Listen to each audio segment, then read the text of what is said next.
friends, thank you for tuning into my channel today. It is great to have you here and I hope that you're doing well. I will be sharing some daily bread in the book of Proverbs, which is the Old Testament written by King Solomon, chapter 17. I was reading this in my downtime, sitting in my car the other day, and I didn't quite finish it. Proverbs is after Psalms. So that's why I chose that chapter for today's video to read for our daily bread. I liked it. So here we go.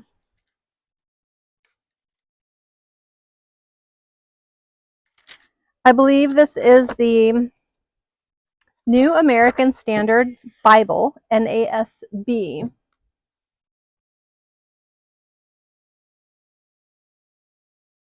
Contrast the upright and the wicked. Better is a dry morsel in quiet than a house full of feasting with strife.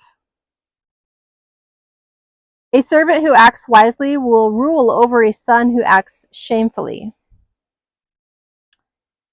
and will share in the inheritance among the brothers. The refining pot is for silver and the furnace for gold,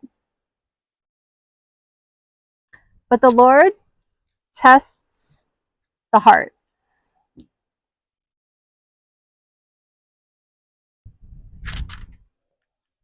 Yeah. An evildoer listens to wicked lips. A liar pays attention to a destructive tongue. He who mocks the poor taunts his maker, capital M. He who rejoices at calamity will not go unpunished.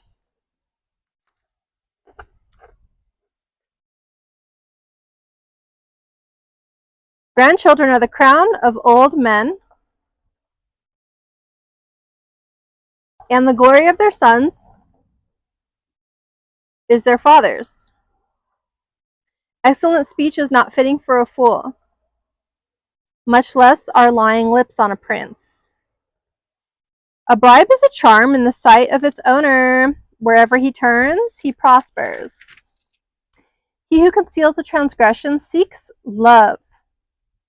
So, in other words, to overlook an offense brings honor to you and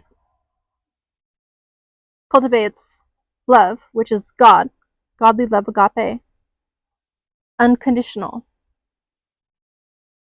5D. Okay.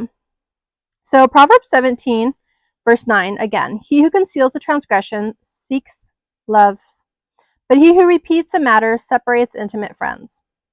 Okay, I actually misunderstood that verse. So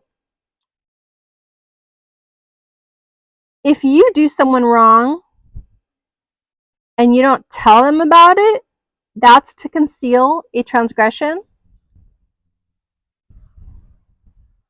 And the reason you would do that, the purpose for concealing a transgression from someone is to seek their love. But he who repeats a matter separates intimate friends. Basically, if you don't care about the other person and you're not sorry about your offense, and you continue with your offense, you separate intimate friends. A rebuke goes deeper into one who has understanding than 100 blows into a fool. A rebellious man seeks only evil, so a cruel messenger will be sent against him. Let a man meet a bear robbed of her cubs rather than a fool in his folly.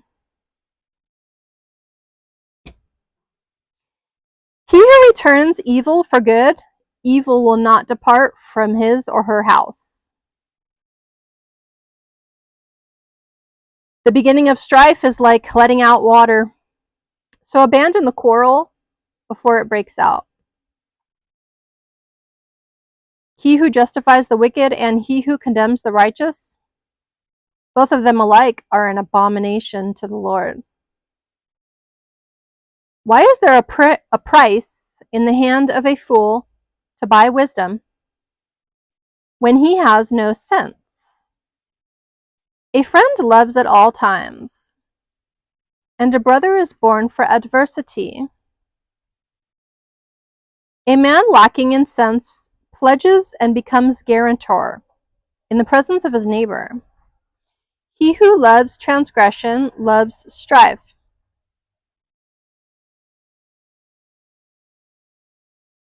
He who raises his door seeks destruction. He who has a crooked mind finds no good, and he who is perverted in his language falls into evil. He who sires a fool does so to his sorrow. I don't know what sires mean, S-I-R-E-S.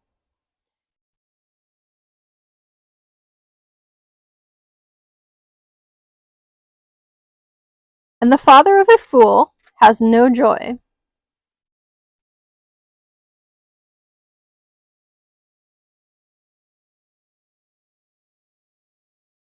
A joyful heart is good medicine, but a broken spirit dries up the bones.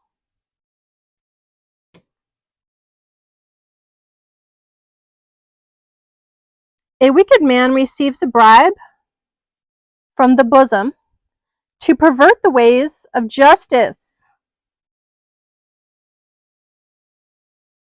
Wisdom is in the presence of the one who has understanding.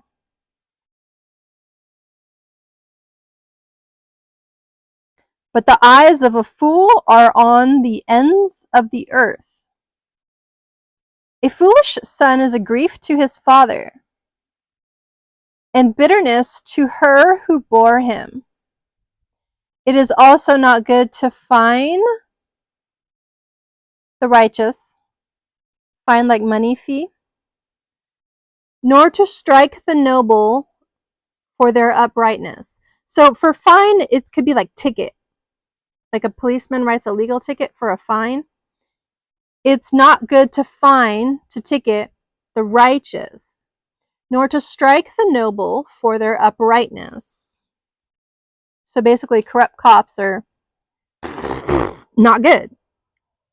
They're not biblical. They're not righteous, right? They're corrupt.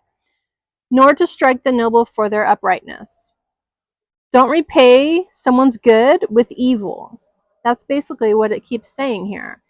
He who restrains his words has knowledge, and he who has a cool spirit is a man of understanding. Self-control is a fruit of the Spirit, I'm adding. Even a fool, when he keeps silent, is considered wise.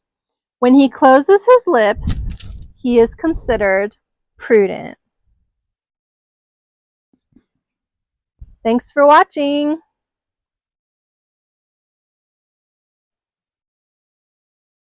If you like this video and would like to see similar content from me in the future, please subscribe to my channel and hit the like button on my videos so that I can get more views in the YouTube algorithm. Thanks.